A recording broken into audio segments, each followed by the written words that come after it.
Welcome to Time for Hope, a ministry of Hope for Living Media Church, with your host and pastor, Dr. Frida Cruz. Join Dr. Frida and her guests as they discuss both real life and spiritual issues and offer scriptural, professional, and practical advice and application for any and all life situations. Thank you for joining us on Time for Hope, a ministry of Hope for Living Media Church and Bible Study Time Incorporated. I'm Dr. Frida Cruz, your host and pastor, and today I am being joined by my guests, Randy and Melody Hemphill. The Hemphills are authors, speakers, and founders of Life Ministries, a counseling ministry passionate for the restoration of men and women's hearts. Today, Randy and Melody and I will be talking about their book titled 30 Days of Hope for Hurting Marriages. Out of their own journey of nearly ending their marriage and through years of helping others walk toward healthy relationships, Randy and Melody provide a rich resource for building healthy marriages.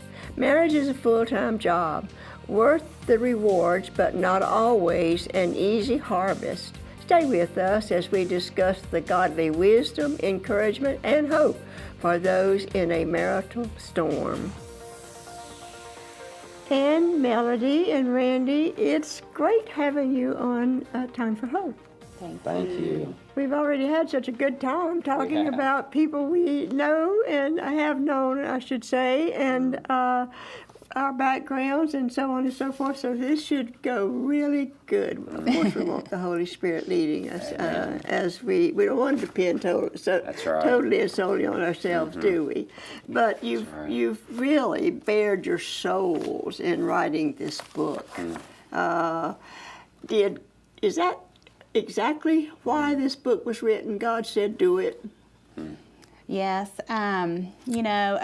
I think in the early days of our restoration and God healing us and healing our marriage, I was okay to kind of keep that part of our lives to ourselves, and God really gave us a vision for offering hope to other couples who were struggling, that were going through things similar to what we had walked through, and that's what we wanted, was if just one person can feel some hope in a dark season in their life, then we're willing to share what God has done in us. And so He's given us the courage to tell things that would take courage that we would have loved that you've put out. But I, as a counselor for many years, a licensed counselor for many years, I heard the story many times too, and I so much appreciate your putting out that this is the rest of the story. It's not the end of the story that you, Melody, had an affair. Yes. And but it didn't just one day happen. You had an affair. How many years had you been married when this took place?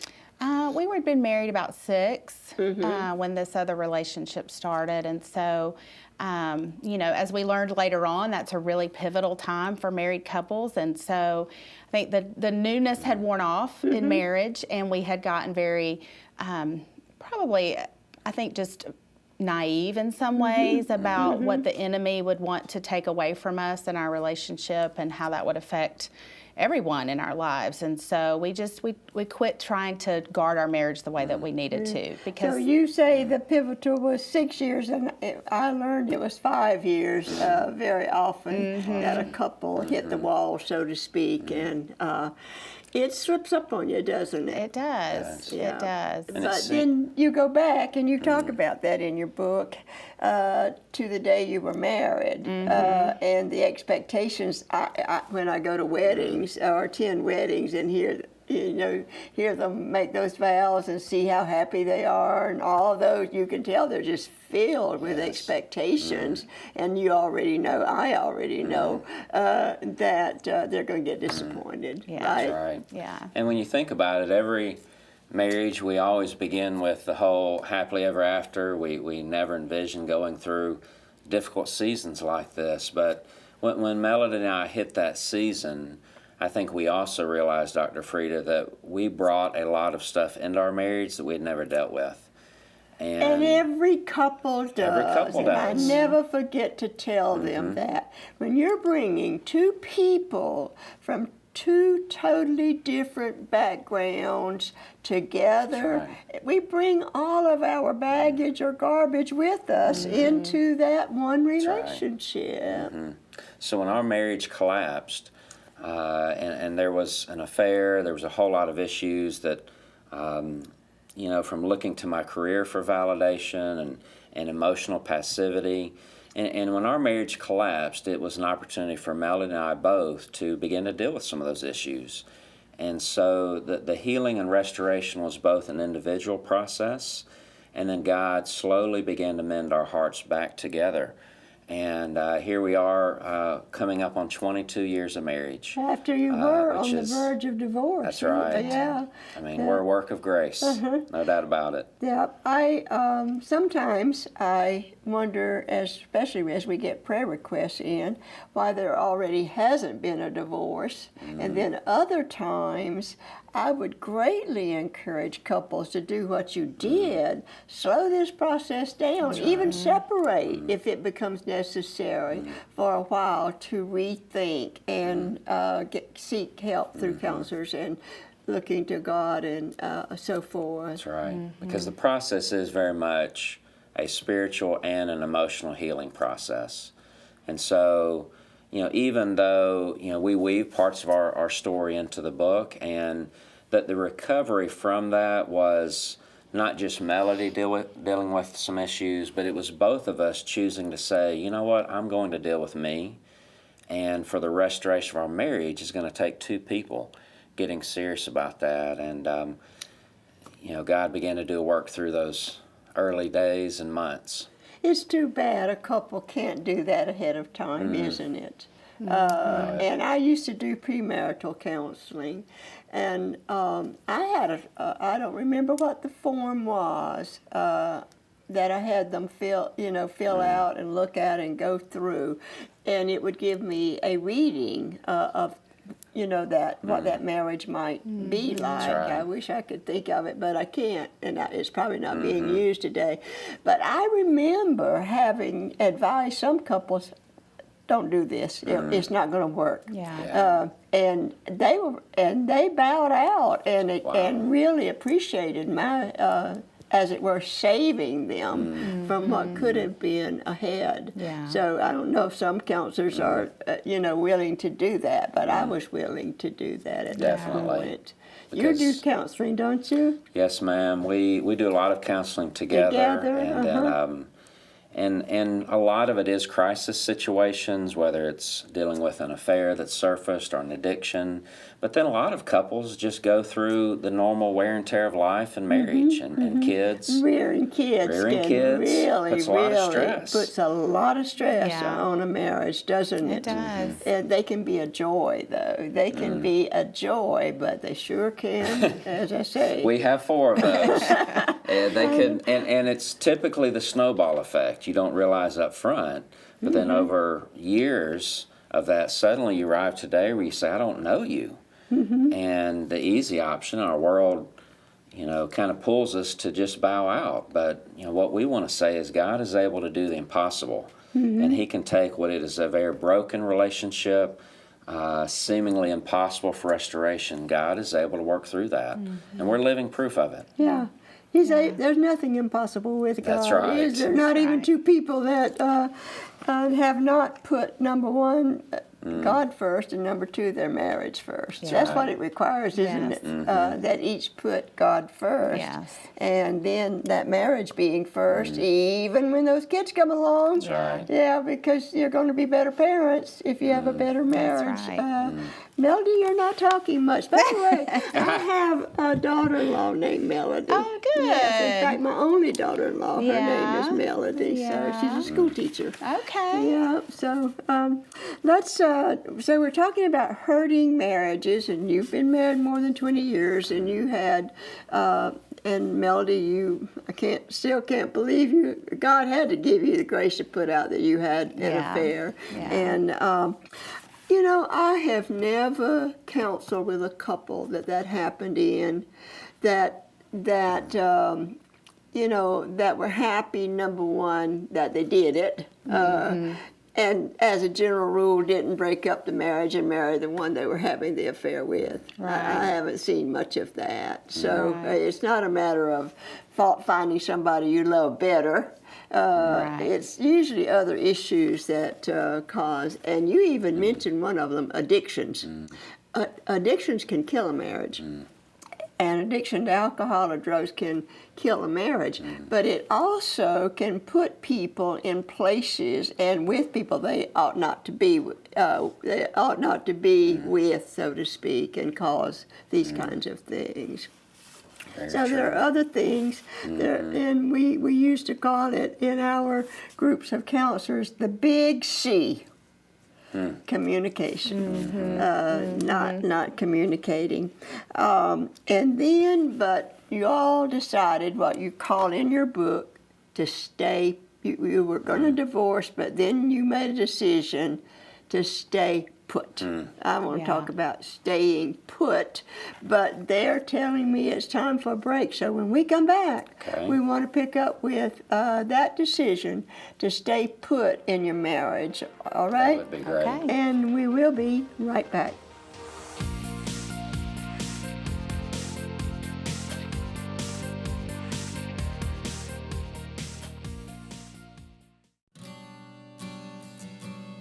How can you make your marriage strong? What are some practical, everyday things you can do to insulate your marriage against divorce? The following are some things you can start on immediately, and they can be solid investments in the future of your marriage. Number one is concern.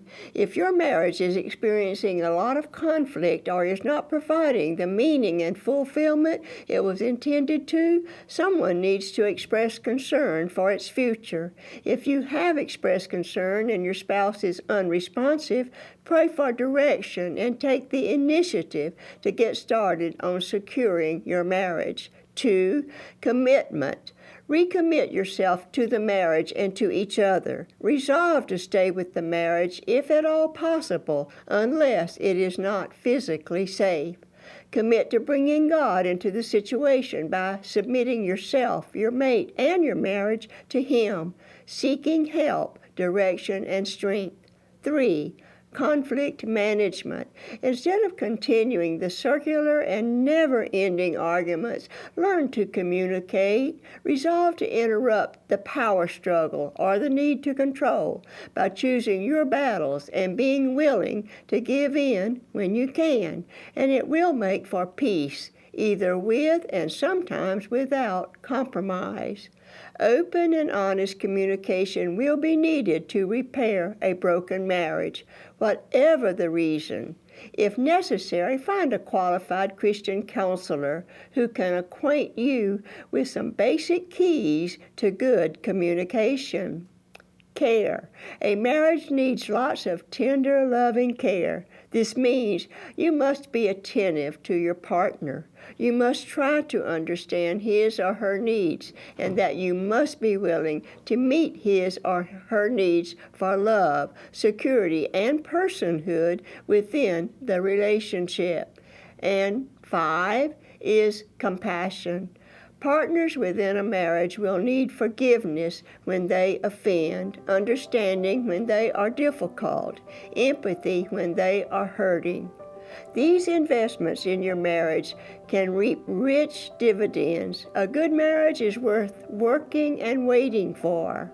Why not get started today?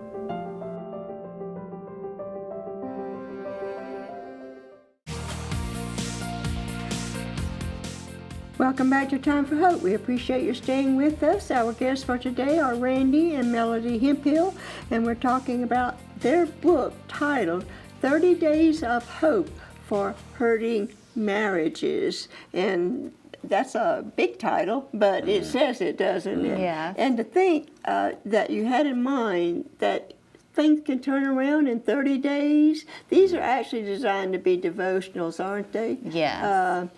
not necessarily just sitting down for 30 days and following them, but at least encouraging couples, number one. And that's what I find a lot, is that couples don't have devotionals. They're too busy. Yeah. We should never get too busy to have a daily time with the Lord, should we? Right. Whether we do it together or whether we do it individually. So, and especially when you're going through a hurting marriage. Right. I have a couple right now working on a book that they, I think they were both married at least once or twice before they found each other.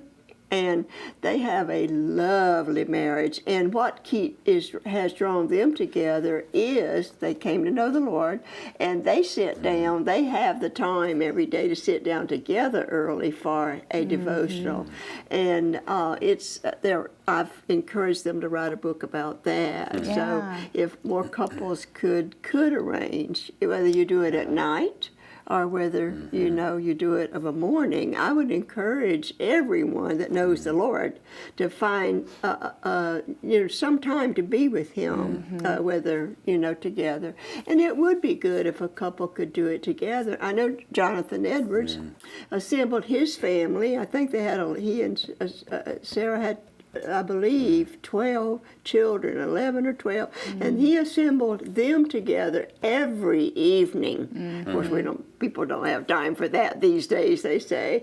And they had the dinner together, and of course, their time of devotion together.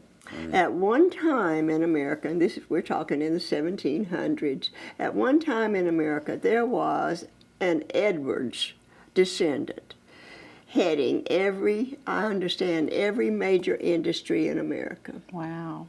Wow. Yeah. Now, he used to be talked about in school. They wouldn't do that now, I don't think.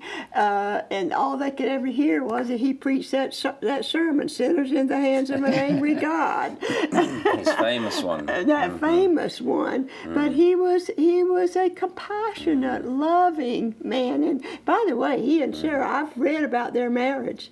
They had a wonderful marriage and had great times together. That was the days of horse riding, and they would take their leisure times together riding horses and riding their horses and stuff like that. So it was a book at one time titled "Marriage to a Difficult Man," but he was difficult in some ways.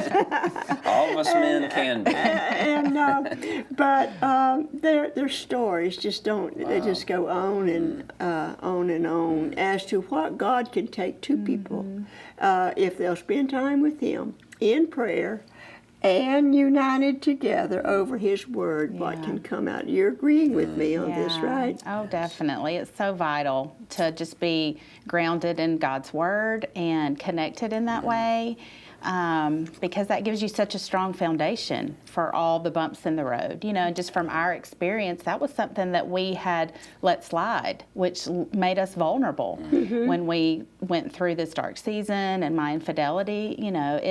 It was a progression of things, and it was definitely a time where I was pulling away from the Lord. There's no way you could stay close to the Lord and have an affair in a marriage. Yeah, so definitely so vital.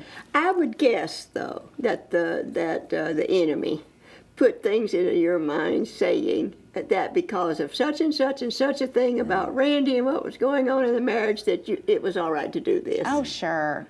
Satan just plants those little tiny thoughts, that continue to kind of grow, and things like, well, you're not happy with this, or if you just had a different life, then things would be better, and if you had this, and all those things, and they just grow and kind of take on a life of their own. And so, I began to believe a lot of things that were simply not true. That's his whole approach, is to get into our heads and our minds and have us believe his falsehoods, right? Yeah. That he implants. So are these some of the things you were thinking at the time? I'm going to ask you. They're in your book, okay? Yeah. I'm just tired of trying. Okay.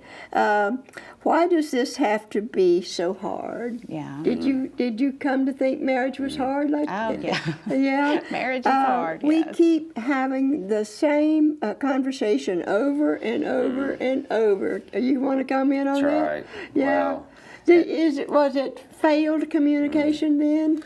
It was, and I think a lot of what we experience behaviorally or on the surface really relates to some root issues. And so communication will show up as an issue, but really it was some deeper emotional and spiritual issues that Melody and I had not dealt with. And you were blaming each other, so to speak, instead of looking at yourselves. Would you say that? Yes, and one of the devotions we write is about thinking your spouse is the enemy. And one of the real tactics of our enemy, Satan, is to convince us that our spouse has become our enemy, that they're withholding, that they're isolating. And the truth is, we have an enemy, one enemy in our marriages. His name is Satan. And our goal is to be a team battling against him. And my spouse, Melody, is not my enemy. But it can be so difficult when you go through conflict or a challenging season to begin to view your spouse as the enemy. And we've got to be a team together, fighting for our relationships and our families. That's the only way that I know y'all made it after an affair, right. is resolving to pull together and work together on the marriage, rather than pointing your finger at the other one and saying you've got to do this or you've got to do that, or and so forth. That's right. And let me say, Dr. Frieda, I think it's very important for someone listening who maybe even has our story or is walking through an addiction or an affair. In my shoes, the worst thing I could have done would have been to place all this on Melody, to blame her, to almost say, you've got to get fixed for us to be okay. But the truth is, I had to equally own some of my stuff. I could not own the affair. That was not, quote, my fault.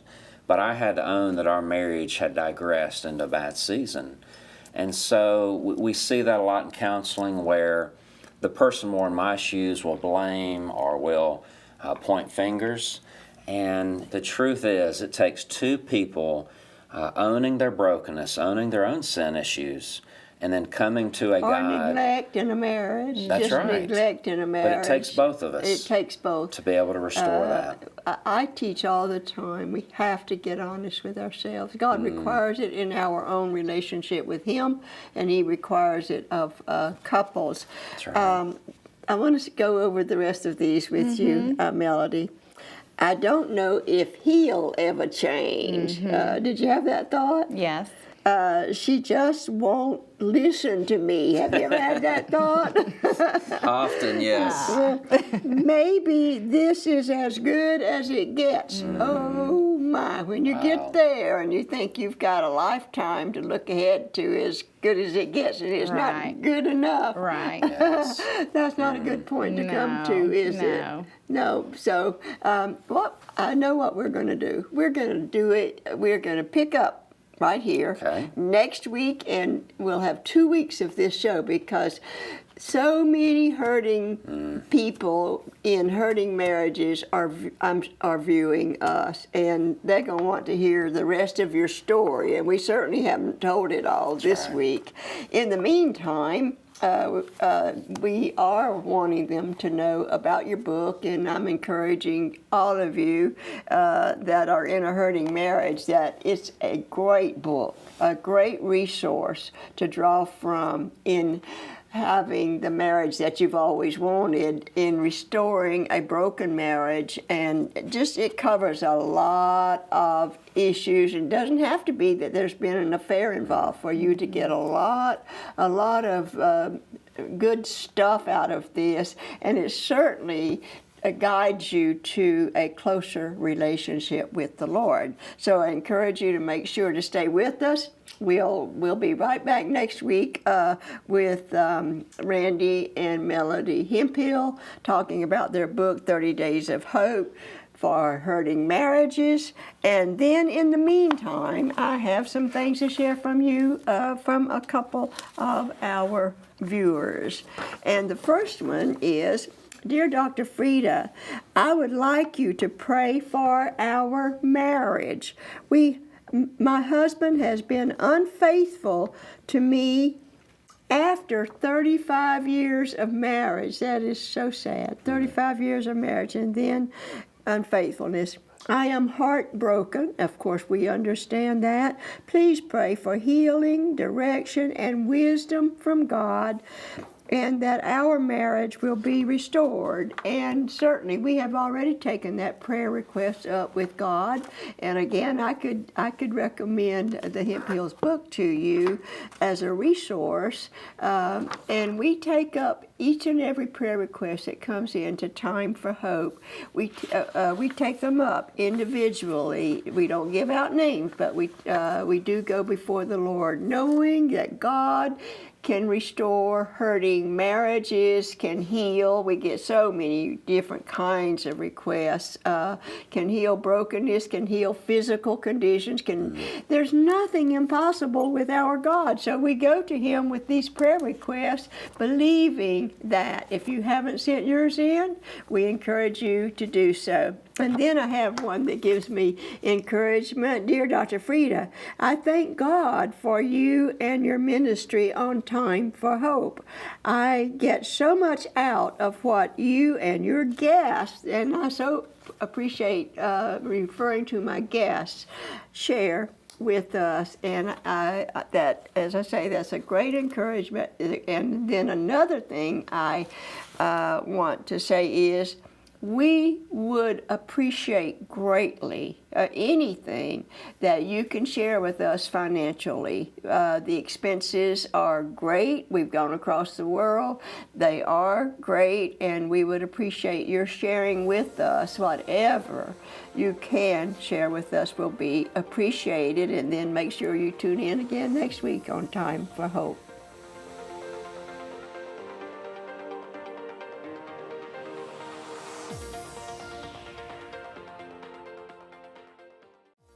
A free fact sheet that contains additional information about today's topic is available upon request from our ministry. You can also receive a copy of today's resource for a donation of at least $12 to the Time for Hope ministry. Any additional donation you wish to send will be greatly appreciated. Call us at 800-669-9133. Write us at Post Office Box 2169, Spartanburg, South Carolina 29304. Or visit our website at timeforhope.org. As we continue to give out messages of hope, a financial gift of any amount to support this ministry will be greatly appreciated. When you send us a gift, you are joining us in offering hope to many viewers seeking help and hope for their situations, and enabling us to inform and inspire viewers to expand our mission as they learn and in turn can minister more effectively to hurting people around them. Look for Dr. Frida's Scriptural Devotions on our Time for Hope TV Ministry Facebook page. And to see this program again online, visit our website or search for the Time for Hope TV Ministry on YouTube, iTunes, Roku, or Facebook. Join us next week for more on today's topic. Thank you for watching Time for Hope, a ministry of Hope for Living Media Church and Bible Study Time Incorporated. Until next time, have a great week, and remember, it is time for hope.